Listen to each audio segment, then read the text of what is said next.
Jon Kilik, you produced *Da 5 Bloods, Spike Lee's film about Black Vietnam vets returning to the country for some unfinished business.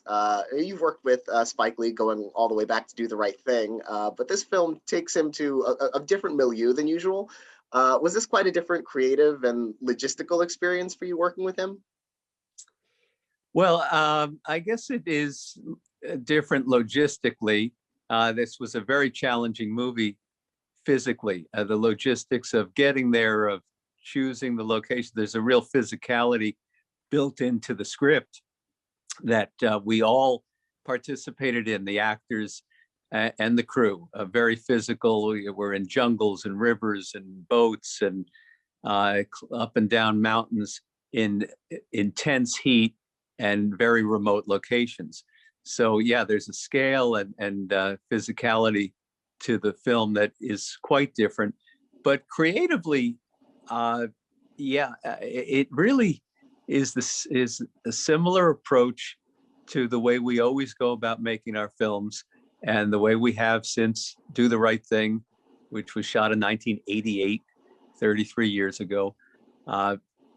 So the creative approach and the determination, and even in terms of the creative voice, I see a link throughout the body of work, from Do the Right Thing through 5 Bloods, that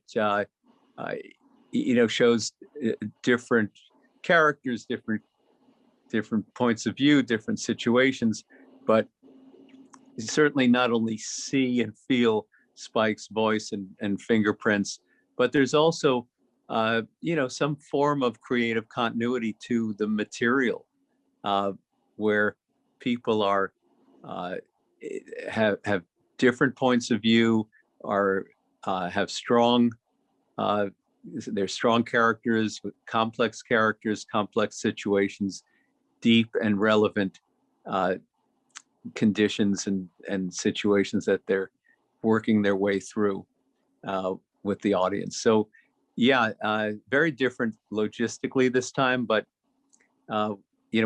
we're trying to continue to tell a story that we've been working on for 30 plus years. And the heat on location, as you mentioned, must have been especially challenging. What kind of went into, protecting the cast and crew and making sure everyone was safe and comfortable to be able to do their best work? Well, I'll tell you, we keep that in mind as a priority, obviously. So, that's how we run a set. But Netflix is absolutely fantastic at that. They have special department of health and safety. They assess locations with us in pre-production. They're just fantastic about. Sorry about that. Call came in. They're really fantastic about how they work with the filmmakers on protecting everybody on set. So yeah, a lot of it took place in pre-production. A lot of it took place by getting the expertise of the local production service company. In this case, we worked in Thailand and Vietnam, and both locations had local production service teams that are very familiar with not only what the conditions are going to be like, but also how to, protect everybody. And the obvious things of plenty of water and shade and support vehicles, and then just common sense on top of, we want to push it. We want to be realistic. We want to show the spectacle and the most, beautiful locations that sometimes are also the most remote, but we also need everybody to be safe. That's the priority. And working on location, what was it like collaborating with like crews in Asia, and were there any challenges with getting permissions to shoot in certain places or in certain ways? What was that interaction like? Yeah, I mean, every country around the world, and I've been fortunate to have shot in a lot of exotic, difficult to enter locations. There's actually a very strong film community film history and experienced crews and production companies in both Thailand and Vietnam. So our partners there were fantastic, and they're both places are familiar enough with this, so they have a core crew or even several. But we had our local crew and relied heavily on them, and they made a huge contribution. You look at the credits and you see it's mostly local folks that were making the film with us. We didn't bring many people. As far as permits and all, it's a process like anywhere, and you work with the people in each country to. Again, it's really mostly about safety, good preparation, and good communication, making sure everybody knows what the intentions are, where we want to go and why we want to be there, what we're going to be doing. So it's not about any kind of, creative compromise. It's really about, how to work through the logistics of working in, again, jungles and mountains and rivers and boats. And even in densely populated cities, there's still all kinds of things that you want to make sure you maneuver through safely and effectively for everybody, both the locals who are living there, who we are the guests of, and for ourselves to get what's on the page, what we need. And the cast of this film is so impressive. Delroy Lindo, Zaya Wicklock, Jonathan Majors, Clark Peters. What was that casting process like to find the actors for these roles? To create this kind of camaraderie that we see on screen. Yeah, the camaraderie is really the key to it.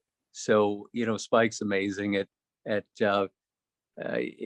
imagining the chemistry and how people are going to work together, and going both off of his instincts and experience and taste. It's a combination for any filmmaker to kind of use all three. As far as instincts, his are obviously well tuned when it comes to casting, and he having written and knowing the material. He can kind of imagine what each character needs to bring and represent. As far as experience, we've worked a lot with Delroy Lindo. I think this is the fourth film we've done together, going back to Malcolm X and Crooklyn and Clockers. He's been a fantastic partner in each of those films, and we knew he would be in this, and it was very exciting to have that idea and then and have all the faith, trust, confidence that he was going to be brilliant in this role. Then you have to make it work and make the schedules work and all of those logistics work, which we did, obviously. Isaiah, another one who we've been working with quite a bit, going back to 25th Hour, I think might be the first time. So that's over 20 years ago, or exactly 20 years ago. And then the newcomers, Clark and Norm, Jonathan and Chadwick, and obviously all the local Vietnamese actors. And that's a casting process. And it's also, knowing other people's work, being, up to speed on great talent out there. And then also working with casting directors, Kim Coleman, our go-to local US casting director, and then locals in both Vietnam and Thailand who brought amazing actors to us. And, that process is one we're very familiar with, going through and coming up with the right people. Even in France, we had a local casting director there as well. So, that's obviously the core of what you're going to work with. We put a lot of time and effort into casting, and go deep into it. And so, yeah, this time was a combination of people we've worked with, people we knew of, and then just completely new discoveries who were brought to us. And you mentioned Chadwick Boseman, of course, and the film takes on such a different and additional emotional resonance, knowing that he was struggling with cancer while he was filming this, and it would be one of his last film roles. What was it like working with him, and how is it thinking about this film, and and the way it resonates, with his legacy now? Yeah, we're all still in shock and so deeply saddened by it. As far as working with him, it was extraordinary. First of all, we did all of his work within a limited, about a 2-week or week and a half time period, and we'd been there on location for several months. So the character as written has this kind of iconic mythic presence in the memory of these guys, and then and Chadwick it just embodied that this kind of iconic strength and mythic quality. So we'd been there, we've been shooting a month or two, and then Chadwick came in and just stepped right into that place where he both was wanted to make sure he was just part of the team, and he immediately was. He was so generous with everybody, so respectful of everyone, especially the actors, and immediately became part of that camaraderie. But also, again, as a big star and a young guy, and kind of having this iconic and mythic quality, it fit right into the part. And then okay, that's all working great, and he did his work on set with incredible stamina and courage and strength. Nobody knew, Spike, me, none of the actors knew what his condition was. He never shared that with any of us, and certainly didn't show it, because again, his physical strength was it was quite incredible, and delivered this amazing performance, and each scene is spectacular. So we were completely knocked out and so happy, and said our goodbyes, and then went back to the work that we still had to do with the other actors. And months later, when we got the news, I mean, Spike texted me immediately, and we just couldn't believe it. And everybody asking, "Did you know?" Nobody knew, none of us. And Spike had a very close relationship, but he clearly wanted to keep this private, and it just shocked us and the whole world, but left us with this not only amazing body of work, and incredible characters and stories that he told, but just such a role model, and such incredible strength and humanity and kindness and generosity.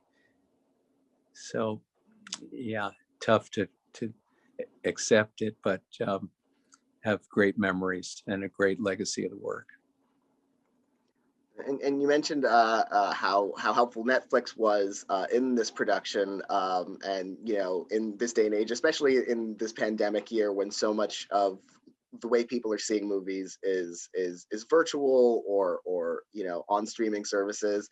Like, what are the kind of pros and cons of, or are there any cons to kind of these streaming platforms being this new avenue for distribution that is kind of exploding these days? Yeah, I mean, I don't think there are any cons at all. Obviously, Spike and I are have 30 years plus of theatrical, independent, made for the movie theater movies, and when we started this one, we obviously knew that the biggest audience would probably result in, from the subscription, from the streaming. But the plan was to release the movie theatrically first, even with a special midnight screening at Cannes, where Spike was scheduled to be president of the jury last year.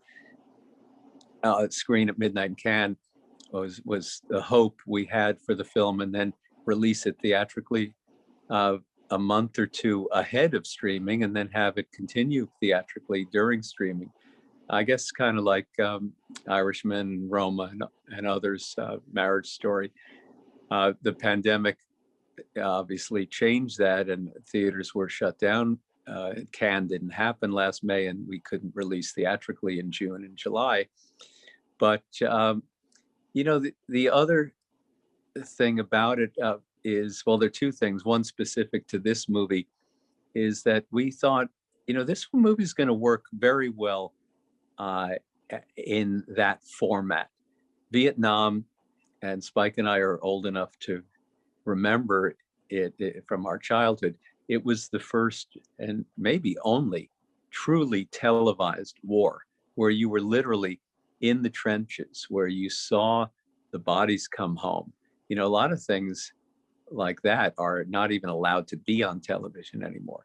We witnessed that as 10-year-olds or what have you, when Spike and I were the same age, and in the late 60s, early 70s, saw that at on the 6 o'clock news every night. So the whole televised version of the war was a format that we thought could possibly work in this instance.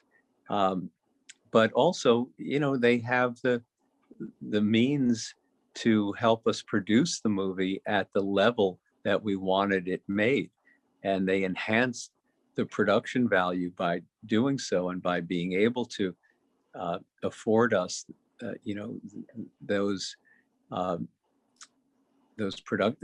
level of production value. So it really is a win-win. And I do think that it's an inevitable evolution that is only accelerated a bit due to the pandemic, but it was going to happen. And all of these other streaming services, whether it be the studios themselves, Disney, Paramount, all of them are going to eventually be, moving into this type of platform, because it's just how viewing is evolving. Hopefully there'll always be the theatrical experience, as well. But streaming is it's a technology and a change that was well on its way. Well, I want to congratulate you on the film, and and on the recognition it's gotten so far. Fingers crossed for more recognition to come in this award season. Thank you so much for talking to me about it. Absolutely. Thank you for having me. Thanks for your interest in the movie, and all the best to you too. Thanks so much. Hope stay safe and be well. You too, definitely. Thank you.